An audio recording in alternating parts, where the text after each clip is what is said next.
Hi there, welcome back to Riella's Army of Dolls, where I talk all things fashion doll. Today I'm spotlighting the Jamieshow doll, who has been a favourite in my collection for a long time. I don't have a huge Jamieshow collection, as you can see here, and the biggest reason for that is that these are quite expensive dolls. They are resin fashion dolls, so essentially they are referred to as BJD, but often called FBJD for fashion ball jointed dolls. Now, any resin doll is more expensive than a mass-produced vinyl or plastic doll. And one of the reasons that I really like Jamieshow is actually that at least when you buy them secondhand, you can often get them at a much more reasonable price. But brand new, these dolls are pretty expensive. I've been collecting the 16-inch Jamieshows because I really love that size, and I have up until now managed to resist the temptation of the 12-inch dolls referred to as the Muses. But I've noticed that these dolls have been getting more and more popular, and I decided that perhaps it was time to take the plunge and have a go with a Muse as well. One of the reasons that I thought now was the time to get myself my first Jamieshow Muse is because I noticed that although the prices are not going up, the inclusions of what you get for your money are going down. So value for money is going down. And I wanted to jump in and get one when we still got the full package for that price. So the price of a Muse is $475. Yes, that is a lot of money. But this doll at least comes with a wig and an outfit. She's Camille from the Vacanza collection. Now, the most recent Muse collection was still $475. You got a wig, but you got no outfit or shoes. And to me, that is just making things a little bit more challenging. Now, I didn't buy any of the outfits to go with Camille, and the biggest reason is because if you have seen my previous review of my Jamieshow Retro Glam doll, my final conclusion was that although I loved the doll and felt she was definitely worth it, the outfit just really didn't tick all the boxes, didn't manage to really be worth more than what I might get from, say, a fashion royalty doll. So I might dress her in some Integrity Toys clothes, as well as obviously looking at the outfit that she comes with. I am really looking forward to getting her opened up and seeing if these dolls really are worth that price tag, even in the 12-inch size. Jamieshow dolls arrive in a plain brown shipper. They do have the name of the doll on the end, so that makes them pretty good for storage. They're nice and easy to open. Doll box just slides neatly out. It is wrapped in plain plastic and branded with the line. And once I've opened the box, I've got this little card showing Camille's photo. She really appealed to me because she has such an interesting and unique face. Each of the lines of dolls that Jamieshow releases has a theme. This one was called La Vacanza. So these were meant to be dolls who were on vacation. They came with a basic outfit that was based on that idea. So we can see that she is already wearing that outfit. Now this is really just a robe, so essentially a lounging robe, but then the line was released, and all the Jamieshow lines are released with a whole set of outfits that you can buy and wigs that you can add on. But the basic dolls from this line came with a basic outfit, a single wig and a pair of shoes. So I thought that although they're still expensive dolls, of course, that makes them a little bit more affordable than if everything has to be bought separately. I didn't buy an outfit for her this time, but I did decide to buy a wig. I like that they have some fantasy colours like a pink and occasionally purple. So I got this pink one. Now I actually think that the Jamieshow wigs, they cost about $45 each, is actually quite good value, unlike some of their other things. It might sound like a lot of money if you're talking about wigs, but if you buy a hard cap wig for a doll, you're actually usually going to be up for about $70 or $80. Camille comes straight out. I really like the Jamieshow boxes. Her face is really exceptionally detailed. Remember that this doll is in 12-inch scales. So if you see my finger beside her, you're going to get an idea of the scale that she is. This is a tiny doll. and the level of face detail in her is fantastic. And when I started seeing owner pictures of this doll, I did get excited for her, and that was why I thought I would take the plunge and get my first Muse doll, because she just has so much expression in that face. I like the slightly oversized mouth that just makes her look grumpy. I don't know a better way to describe it. She's got this, she's not just sultry like most dolls. She actually looks like, she has feelings and emotions. And she has really beautifully painted eyes as well. Her robe is just tied on. It is very easy to take off. And we reveal the dainty form of the Jamieshow body. One thing that is really nice about the Resin dolls is the way that their bodies are contoured and blushed when you receive them. And again, this is all these little things that go into the price tag of these dolls. I'm quite impressed by her belly button. I don't know if I should be impressed by a belly button or not, but it looks quite realistic. Her body is fine, but it is also curvaceous. And you can see the shape of the hips is very well sculpted, both front and back, making her not just look like a skinny doll, but look like a doll who actually has form. The Muse body looks almost identical to the 16-inch Glam body. It has the same underbust joint and the same ball joint in the thigh. To me, the proportions and the shaping look nearly identical between these two bodies, just obviously that one is 1/6 size and the other is 1/4 size. Biggest difference to me is that the 16-inch version, she has an underpant joint perhaps. So obviously that extra piece that shapes just above where that panty line would be. I can't really see much value with it. I can force it to move, but it doesn't really do much. So actually I find the Muses version potentially more beautiful. Both of these doll bodies are very elegant and feminine, and they are extremely similar. The biggest difference is the shading, which I see is quite a bit darker, perhaps because of the smaller contours of this doll. The shading does make it look a little bit harsher. I'm not sure if that is a good thing or a bad thing. It actually has quite a realistic look to it. I do find when I look at these dolls that the feet of the 1/4 dolls look quite nice to me. Obviously they have the high-heeled fashion doll feet, but I like the way they feel. However, the feet of the 1/6 doll that are, to scale but smaller, and they just feel and look tiny.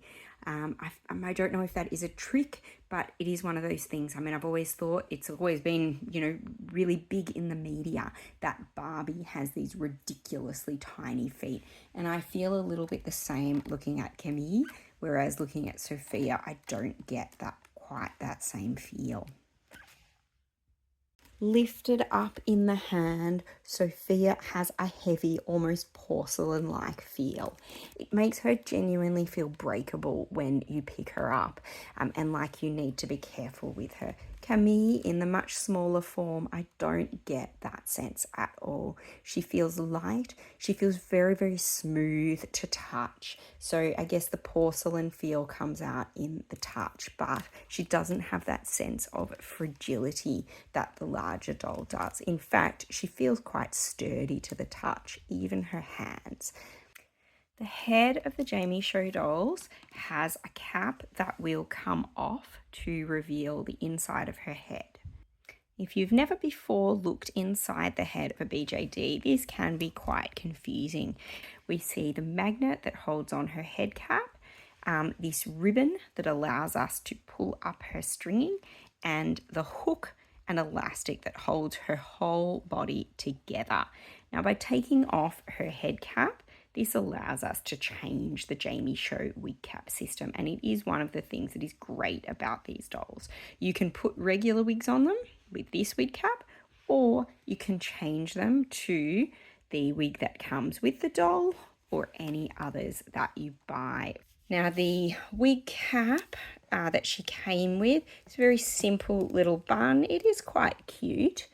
we can see that it has a hole in it. That's the ribbon kind of goes into the hole and that keeps it out of the way, and you'll see the magnet just slots into place. So there is her standard wig cap. I bought a different one for a few reasons. One of them is that I feel just with the tight updo hairdo that it makes her mouth look a little bit oversized, and I kind of wanted something different. I do like the colour though. It's kind of platinum, almost verging on grey. The alternate wigs are presented very nicely in a little box that you can store them in after. Some of the wigs are more complex than others, and I guess the more complexity there is into the styling, the better you're getting your money's worth out of these wigs. When it comes to them, you know, they're relatively simple, and I guess I'm comparing them in cost with a hard cap wig is maybe not fair with something that is very simple. But they are, I think the cost is pretty good on these wigs, and if I put this on, I actually think that really makes a huge difference to Camille's appearance. Suddenly her mouth doesn't look large anymore. She looks almost dopey and sleepy with the little fringe or bangs hanging over her eyebrows. I'm absolutely adoring that look. I can't really compare these two dolls. They are just so different. Sophia is presented to be a glam doll with the really over-the-top makeup, and I've given her this wig that really highlights that retro styling that she has, whereas Camille has a more sultry look with a more natural makeup palette, and with the pink wig and that, you know, the bang styling. I've just gone for something that is a little bit more natural. And yes, I know pink isn't natural, but nonetheless, it is a pale colour that brings back those, you know, hues to me of, you know, autumn. Make me think of a sunset in the sense of natural, like a sunset, rather than that really bright contrasting look that Sophia has. But I'm actually loving Camille more than I love Sophia looking at them like this. My only question really is that size to money point. Yes, Sophia is worth $100 more. That was what she would have cost me brand new, is $100 more, but you're getting an enormous amount more doll. Both physically, like I said, when I held her, she feels heavy. The resin in this doll is significant. Camille feels light. There is, you know, I would say less than half the weight involved in her. And yes, we have all the same jointing and all of the same painting, but nonetheless, physically speaking, one is a lot smaller than the other. We've also got the fact that 16-inch is a bit more unique. So in terms of what you're paying for something which is harder to get. There are very few companies doing the 1/4 size, whereas I feel like 1/6 is standard, you know.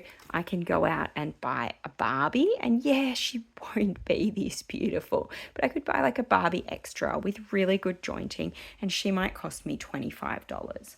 And she'll be, you know, nicely dressed with, yeah, plasticky and cheap clothing, but she'll have stuff with her. Whereas this doll is going to cost me nearly $500, and she is more beautiful, but how much? Now, Camille also came with this little box here that was filled with some extra items that go with her outfit. So she has some shoes. They are pretty basic. I wouldn't say, you know, they add an enormous amount. But that said, if we're comparing her with someone like Barbie, these shoes do have plastic soles and fabric uppers. So they do have that level of greater realism.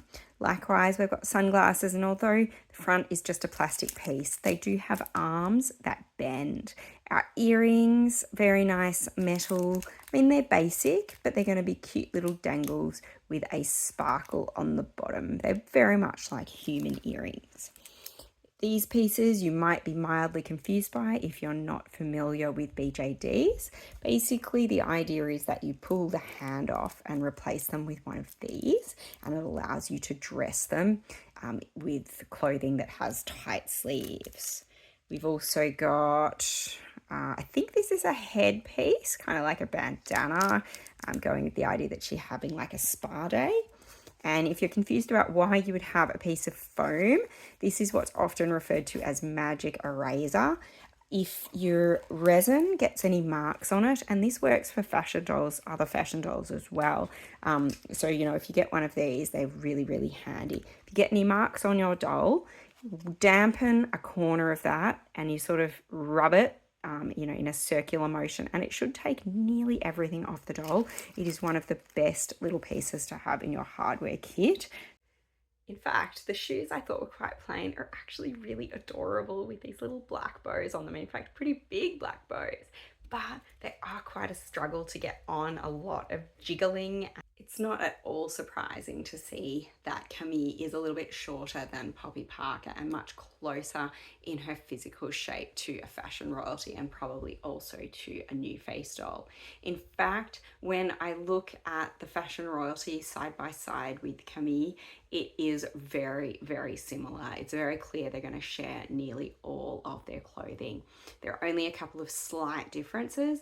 I can see that the fashion royalty bust is a little bit larger. Her hips also, the Jamieshow hips look a little bit fuller, and possibly when I turn them to the side, the bottom also looks to have a little bit more shape, meaning that she might also be able to perhaps wear some meatier clothing from Integrity Toys as well. One definite disappointment is the sunglasses. Although Camille's are definitely better and on a different level from someone like Barbie, they are just far and away nowhere near as good as Agnes's glasses here, which are made of metal and have different lenses. Camille's is just a plastic piece that does have bending arms. There's really nothing special about it. I was a little bit confused as to what the need of the ball joint at the upper thigh was. And as you can see, both of these dolls actually sit incredibly well. They are really stable. And the fashion royalty joint goes just as far, but you can see a real difference. And, you know, sorry about the ungainly posture, but when she starts doing some more extreme poses, she can do the splits fully. She can do nearly anything, whereas Agnes can only go to, about that far before she stops. It's not bad, and to be honest, that's probably about all I could manage, but Camille can be a gymnast for you if she wants, and, you know, she can do pretty much anything. Finally, all Jamieshow dolls do come with a doll stand. They look a little bit different when you take them out of the box, but essentially they function in the same way as an Integrity Toys doll stand. They have an end which fits into the base. These ones have a screw end, so they are very, very stable, and a telescoping slide. They look like they are made of brown paper when they arrive, but don't be confused, that peels off, leaving you with a really nice resin base. For Camille's final look, I really love the pink wig I chose for her. I think that it is fabulous. She has now got her earrings in. I was a little bit worried about them because I've sometimes found that putting earrings into resin dolls can be a challenge. If the hole is not quite big enough or not quite in the right spot, there's really nothing you can do about it, unlike with a vinyl doll.